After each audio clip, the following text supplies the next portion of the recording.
there has been the shift away from testing in separate ad sets and gradually over time continuing to just feed high confidence concepts into existing campaigns organized by the alignment to the persona or the topic.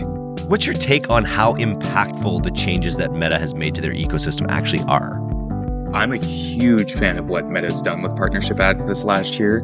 It felt like they really listened to advertisers and that they've made it really dynamic.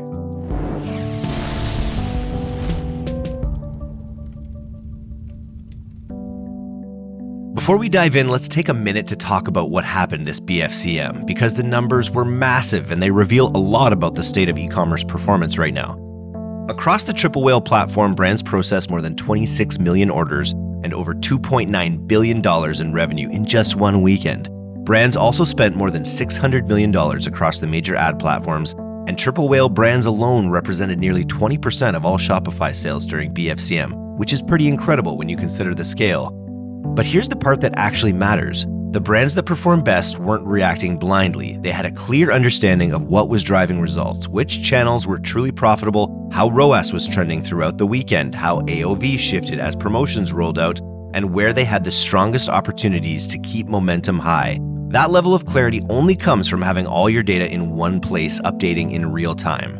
Triple Whale is the agent-powered intelligence platform trusted by more than 50,000 brands like True Classic, YoY, and Olipop. It unifies data across every channel and tool, giving you a single source of truth and actionable AI insights so you can make confident decisions faster. If you want that level of visibility heading into 2026, you can create a free account and see the platform for yourself. Visit triplewhale.com/DTC. That's TRIPLEWHALE.com/DTC.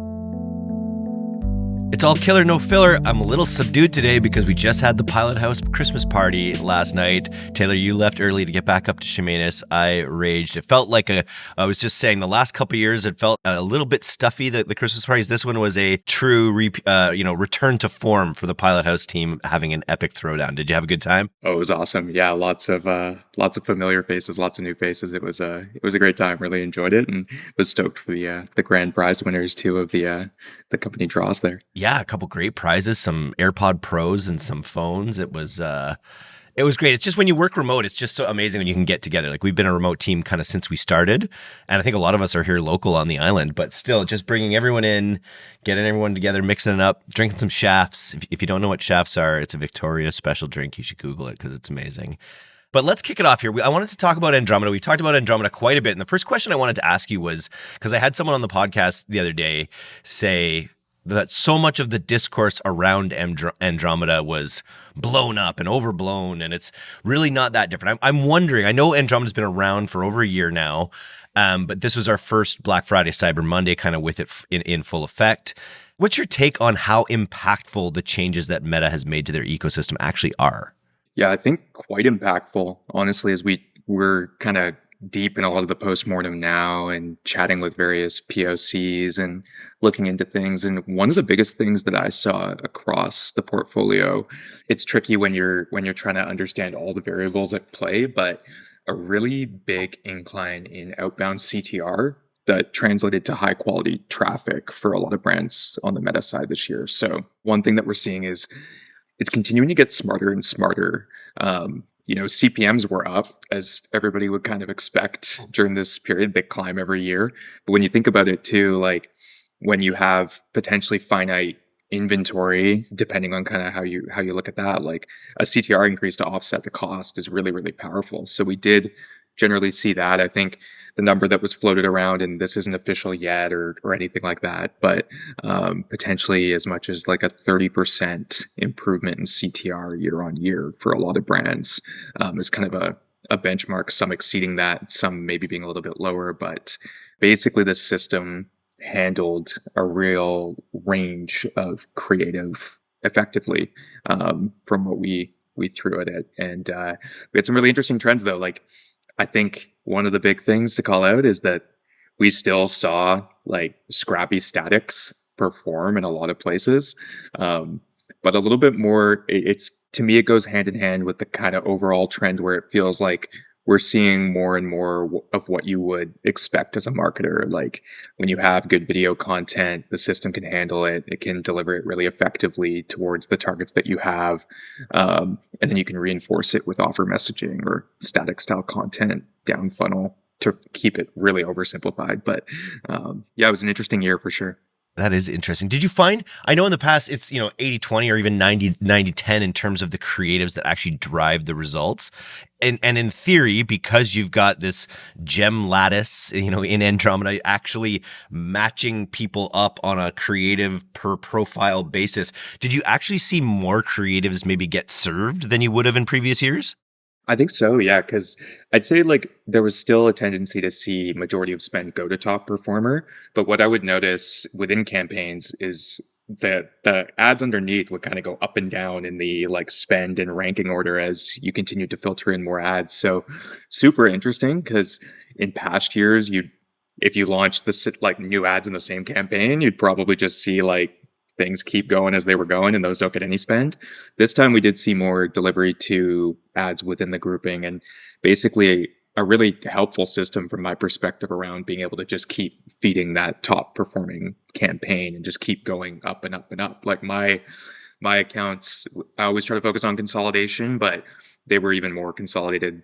They were probably the most consolidated they've ever been this year based on the delivery patterns that we saw and the ability to just keep investing into what was working and see that delivery move how we wanted it to. Very cool. I've heard a lot of talk about sort of foregoing traditional testing campaigns and just having them all kind of rolled up into one consolidated campaign. Is that kind of what you mean? Or were you still operating, testing and retargeting campaigns, things like that? I believe there's still a place for it. It's a little bit more, the account structure has kind of changed in terms of we might have a certain topic or core concept. So it might be product drop, it might be promo, it might be evergreen angle, seasonal, or like a seasonally relevant message. We're still generally segmenting some of that type of content campaign to campaign, depending on how we're rotating creative in. So there is an element of segmentation happening. There's still breakouts for very specific audience segments that we want to try pushing harder with, like your email segment alignment and stuff like that over Black Friday.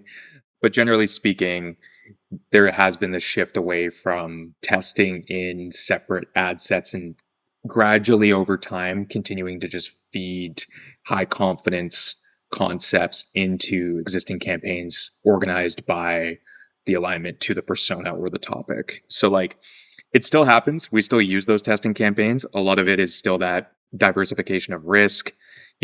Is it like based on what's happening in the account? Are we taking a big risk by moving a test ad into like our top spending campaign?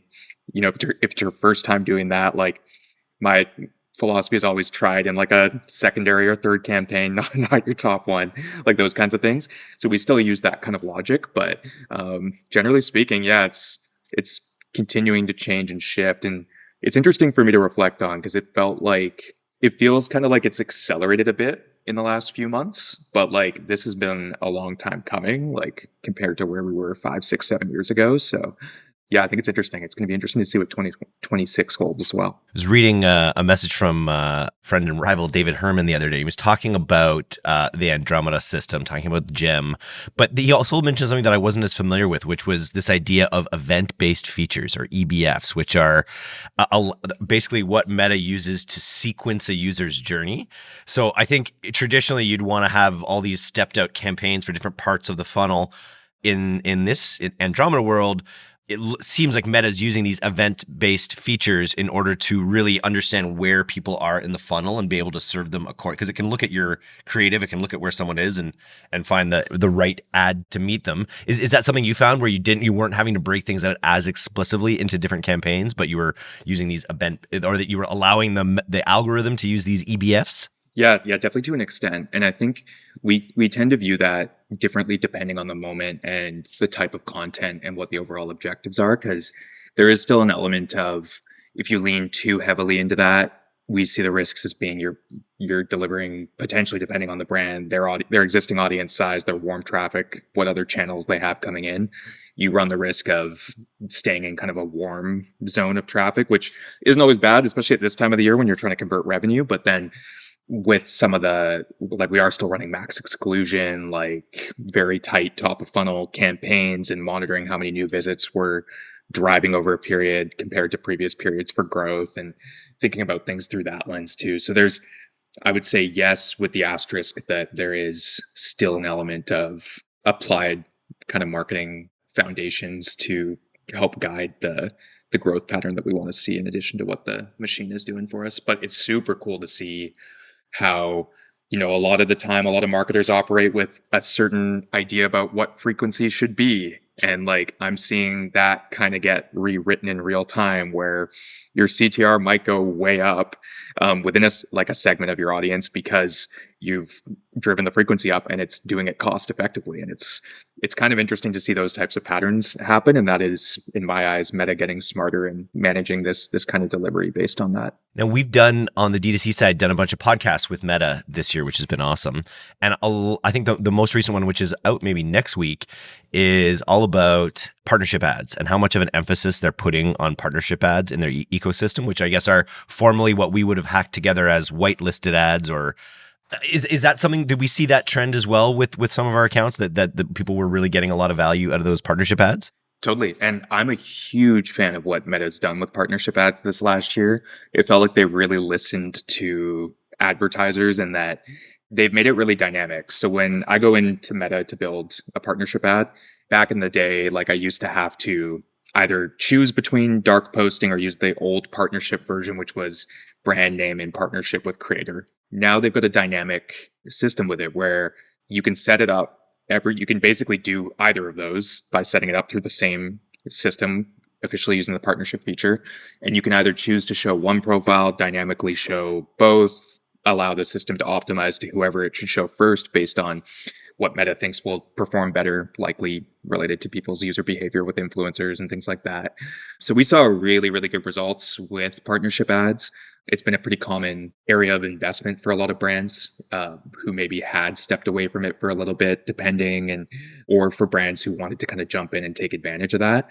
And it really paid off for a lot of our big brands, both from a retargeting perspective and also from a top-down investment perspective to reach new audiences. Because I think a huge part of where Meta has gone has been delivery to personas based on where they most deeply engage with content and are likely to act. So if you have a certain persona, maybe they're on Reels rather than feed. You work with a creator that can reach that audience well, even beyond kind of what your brand typically delivers to. That's a big opportunity in the modern Meta ecosystem. Did you find that those partnership ads had higher like incrementality or higher, I guess, new audience? I think that's probably the big idea with them, is that they come with their own audience, but they also come with who they are in a way that appeals to maybe new audiences in the way that your brand might not be doing. Yeah, and again, a little bit of both. Like there are moments where they overlap with existing ones, and that sometimes drives an exceptionally high conversion rate because there's a high amount of interest there within a slightly warm or maybe, slightly lower new visit percent. But totally, there were pockets where we saw it looked, from the incremental kind of modeling tools we use, typically those partnership ads were maybe not the strongest on the direct click compared to like branded promo ads and things like that, but they were up there in terms of the top-down impact and how they were reaching people that were getting warmed up and then converting downstream. So super, super cool and big opportunity, I think, for anybody who doesn't have that in their growth mix coming into next year. And it's just worth noting how much of a focus these kinds of ads are for Meta themselves. I was just chatting on the podcast and they were talking about, I don't think they've rolled them out, but they're very close to rolling out catalog ad supported partnership ads, where you basically will have, a partnership ad like a UGC from someone's handle, and then they'll have the catalog of products directly under them where they'll be able to speak to specific products. It'll almost feel like that creator's like personal store, which is giving like TikTok shop vibes, right? Oh, that's super cool. Yeah, because we already leverage the catalog AI feature that pops it underneath those partnership ads, which cool. We're seeing that happen, but really relative to the brand's side, not necessarily like a curated creators kind of collection, which I think is a super cool opportunity as well. You mentioned, it's funny. I was really enjoying going and seeing the ads that were being pumped out in the real-time updates in the general channels over Black Friday, Cyber Monday from the team. I'm thinking specifically about some of Abe's creatives that she was just hammering in all these like funny stick figure, like prime millennial, just like 35-year-old prime millennial ads tickling people's funny bones. And I'm curious how much of, like, we have always known that like scrappy standout attention kind of style of ad is really good bottom of funnel, especially in these heavy sales periods. Do you think there was, like, how much of what we went into Black Friday was like plan versus how much was like quick pivots in order to create clever, engaging moments on the fly? Yeah, it's a good question. I think if I had to give you like a percent breakdown, it's probably something like 75-25 planned versus kind of in the moment. And like basically, I think what we did really well this year across the board was every brand had a really clear creative range based on their core audience and persona for their offer creative coming into it. So that's kind of where the 75% comes in. Most of our brands had some sort of meme style variant, product focused, UGC focused, more organic feeling stuff, lo-fi type stuff, just a real range of things happening that we went live with, and that paid off. And then in real time, when you started to see things shift, and you're navigating the reality of real time retail, we were able to move pretty quickly and lean in and take advantage. And because of the delivery system prioritizing things that would hit that way, it worked out really well. I will say, like, one huge thing to consider in the creative side with that from my POV is alignment to persona. Like you hit it on the head, like the millennial in that case, like that was a huge pillar in the success of that. And another big one is the offer alignment behind it, because I think when it comes to the types of ads that hit, like if it's like a stick figure type ad and you need to back that out with either a really good offer or like all the info someone needs on the landing page behind them, so that, because there's always the risk that you're going to end up driving lower quality click-throughs for people who aren't warm, and if they don't get the right message about what kind of value this product can bring to their life, like at some point in that key part of the journey, you may see like a really high CTR, but not quite the same conversion rate as others, and you might give up on a concept like that. So it took a lot of work to get everything dialed together, and huge credit to Aves, because she was going in and doing all that heavy lifting to make sure everything was organized that way, and we had all that behind it. But I think we saw like a real mix. Like if I gave you the two kind of key performers for everywhere, it was like the funny attention grabbing style backed out by that. And then the other was like the very much the evergreen that has momentum coming in, tons of value, tons, like a strong hook, more like your CGC video that explains it, because it makes people want the product or the solution so much that they end up buying it when it's that peak buying moment and it's on sale, and it just elevates that to another level. If I'm thinking right, Aves, the offer that we're talking about here too was like a BOGO offer of a pretty high value AOV thing. So it was like buy one, get one of this pretty expensive, high quality product. You get another whole one. So it's like her, if she was doing all those funny ads and it was like, oh, you get 20% off, like it might not be as cool. But this idea that you can buy something for yourself and get a gift for your family member kind of free of charge probably helped that as well, because it's kind of a really standout offer. Yeah, it created like the perfect storm, because there was also a lot to play off of in the offer itself, and like, kind of play on like jokes related to it. So it worked out really, really well. Did you, like, because like I think you're not just on Meta, right? You sort of sit astride a lot of the different platforms that we operate with. That's correct. Yeah. Were there any trends you saw there? And I think I had heard one of my podcasters mention that they saw a bit of a shift. Some spend shifted from Meta toward Google in their case. I forget the exact reason why, but like when it came to other channels or omni-channel presentation, like were there any trends you saw there this year? Yeah, I think like this year, especially with everything that happened and with what a lot of brands faced throughout 2025, a pretty tumultuous year with the tariffs and various things happening. So like, I'd say like the general trend was a harder kind of shift from a lot of awareness effort in the build up to Black Friday, lean into what's converting those clickouts, like how you're driving your email list, all that kind of stuff, and then shifting even a little bit more aggressively towards some of those more like bottom of funnel or intent based kind of areas. So generally speaking, still, like, just to give you the kind of quick channel run through, AppLovin's still very strong. for us in general year on year. Meta, we saw what felt like pretty strong improvements compared to last year, which was really great to see. We saw a ton of growth, I know, within our email side of things. Google looked really strong as well, for sure. Some emerging channels too, like Pinterest and Snap, looked better than they have in the past for me, and TikTok showed some really strong signs too. So I know for most brands, it and again, this is a pretty broad generalization, or for a lot of brands, you kind of got the big two in Meta and Google, and then TikTok's kind of that third, and there are these other channels. But I definitely feel that Pinterest and Snap are two to watch on top of App 11, which kind of emerged into that category as well, as they're all competing and continuing to try to drive more incremental settings for advertisers, whether it's App 11's new customer only campaign type, or it's Snap really focusing on TCPA plus a click optimization. There's some really cool opportunity out there on these channels as they all compete, and I think it's good for advertisers because it just diversifies and continues to hold innovation to a very high standard. That's cool. And I know this year you've been on the attribution front lines for Pilothouse for a long time, and I know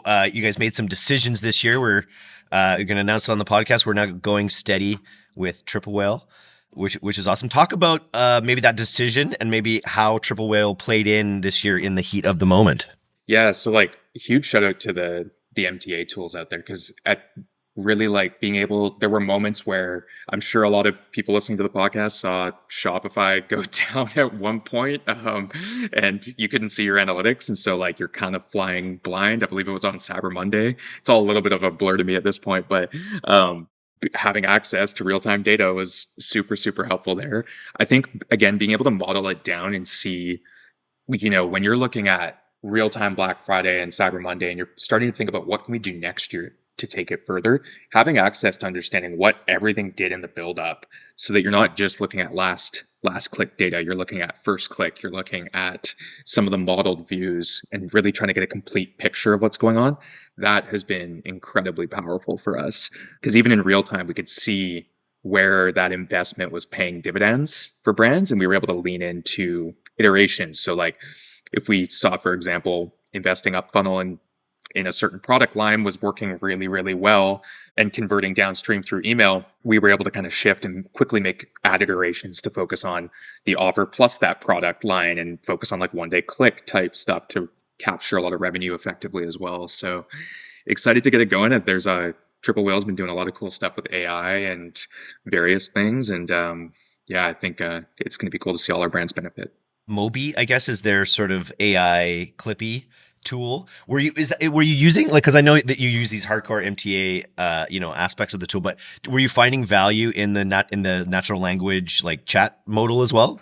Oh, totally. Like I would quickly prompt it and be like, hey, like I have a thought about like where we could go strategically, and it would tell me like, here's the breakdown of what's happening there. And I would get it like way faster than if I'm trying to figure out how to compile all the different data from different naming conventions and things like that. It was able to just run it using a SQL query and basically give it to me in real time. And then you spot check it, you verify it as with anything, make sure it's accurate.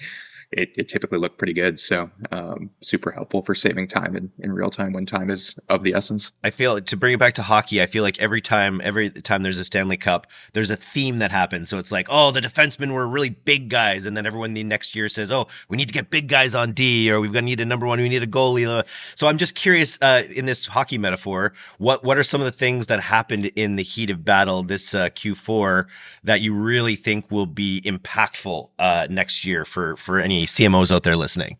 Yeah, so I think one thing that we saw was the importance of email, like the email list connection to paid. So like one of the biggest connecting points from my POV is that with like, if you have a really good pop-up situation, a great like optimized website for email flow, and you're running a lot of paid, you're likely getting a lot of people who are signing up. Like when you think about like email revenue and where that comes from, it has to come from somewhere, because it's either going to be like past purchaser, people who abandoned but they entered their info at checkout, or like people who signed up and are interested. They're maybe interested in your brand, but they're not buying right now.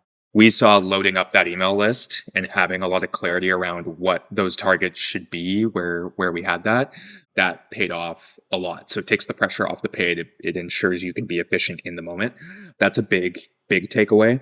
I think a lot of brands did something to kind of keep things fresh and exciting over Black Friday weekend, because there's the classic trend where, early access deals, they keep going live earlier and earlier. They're more common. I think the consumer really valued a feeling like there was a really great offer where it wasn't just your standard up to something percent off and it's all the clearance things, and the consumer's kind of like, that's not really a real deal for me. Kind of feels like a corporate move. Those kinds of, like, being able to connect with the consumer at that level helped a ton. So that was another way that a lot of brands won.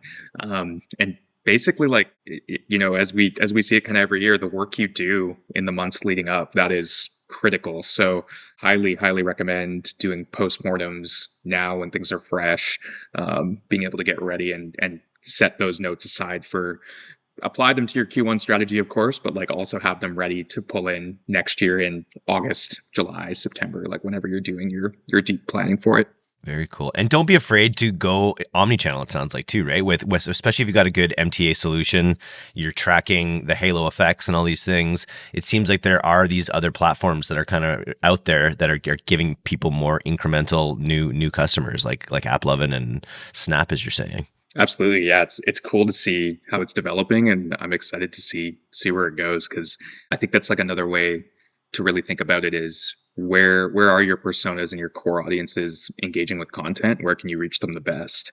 In combination with all the algorithmic benefits, we know that there are tools like Meta and whatnot. What about TikTok? That was another one I'd heard. Actually, it was on the Triple Whale podcast I did. They said TikTok made a lot of gains this year. TikTok Shop is really settling. And like, to me, it's only a matter of time with the amount of attention that TikTok is getting versus all the other platforms. It's the fastest growing one. Like, it's going to figure it out eventually. Did we see rumblings of that? Yeah, we definitely did. It's kind of had its own ups and downs as far as like quality, efficiency, things like that, generally speaking across the board, but it's starting to settle in nicely. And I kind of have the same POV, because you think of the audience that's coming through there, and it's just going to continue to be a more and more mature audience that gets more settled in their careers. And as they figure out more with at the end of the day, they have so much content delivery power in that algorithm that like, it's always kind of been a matter of time until it starts to really catch and take. So I'm excited to see where that goes too. We saw signs of some upticks there as well. And I know you're going to say it depends, but we watched, I think it was probably 4 weeks ago now, there was that fun online debate between Charlie and my friend Jordan Menard about the amount of creative that it really takes in today's day and age. I think Charlie was arguing that you really, this idea of like spamming lots of creatives doesn't really work. You really just need winner creatives. I actually don't even know the exact outline of the debate, but it was between a lot of creatives and a little creatives. It sounds like a lot of creatives that are all neatly like not just variations on creatives, but actual net new concepts, new partnership ads, new angles, but you still need a lot of volume. Is that correct? Yeah, I like your hockey analogy, because my perspective is like shots on goal. Like if you take 100 shots and they're all off target, like it's not going to be helpful.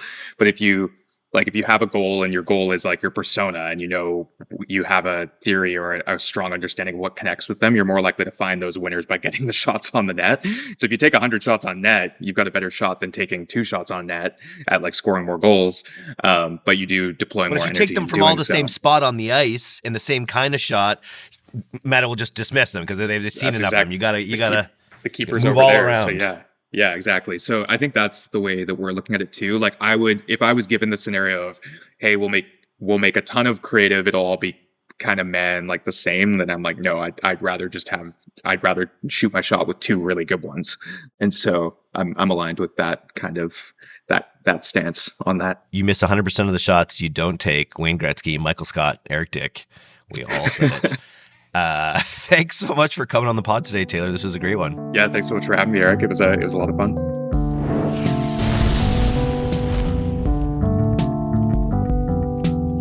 Thanks for listening to today's episode. If you're not getting the D2C newsletter, you can subscribe for free at directtoconsumer.co. And if you want to learn more about Pilothouse's all-killer, no-filler services, take off to pilothouse.co. I'm Eric Dick, and this has been the D2C Podcast. We'll see you next time.